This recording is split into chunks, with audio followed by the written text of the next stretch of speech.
Donc nous voilà dans la deuxième phase de cet exercice, donc on commence à avoir quelque chose qui est pas mal, mais c'est pas encore parfait. C'est-à-dire que ce que j'entends par pas encore parfait, c'est que les 2 images ne semblent pas encore matcher entre elles et c'est pour ça, en fait, que je vous ai donné une texture dans les dossiers d'exercice. La texture, en fait, va nous permettre d'unifier complètement le montage.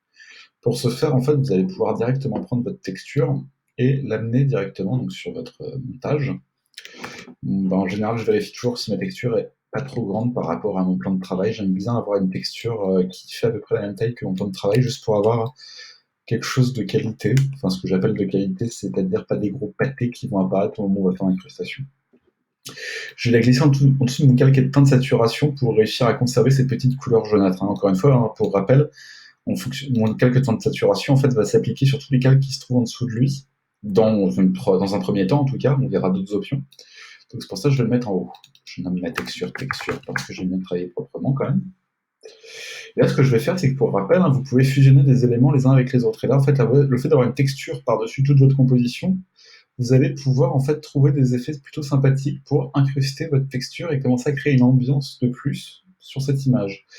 Pour cet exercice, je vous conseille de mettre en mode éclaircir ou superposition, ça fait plutôt un bon rendu. Moi, je vais rester sur éclaircir qui donne un côté, voilà, comme si c'était une image qui était complètement abîmée, qui est trouvée dans un manoir hanté ou ce genre de choses. Je vous rappelle que c'est Halloween au moment où j'ai fait le cours.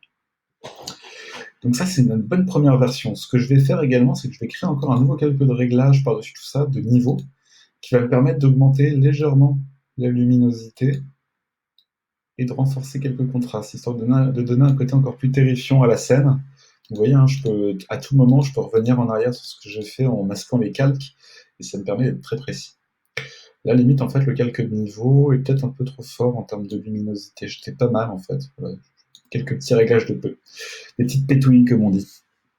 Et pour finir, en fait, pour faire un bel effet, je vais, au-dessus de ma texture, je vais prendre ma photo de brouillard, et je vais venir la caler, hop, par-dessus la scène. Et là, ce que je vais faire, c'est de nouveau, hop, une fusion, dans laquelle je vais prendre, par exemple, le mode éclaircir sera pas mal, et je vais commencer à venir rajouter du brouillard en premier plan. Alors, le brouillard est un peu épais, donc je vais juste réduire un peu son opacité, afin de pouvoir donner une impression étouffante à cette image. Voilà, je vais jouer sur l'opacité.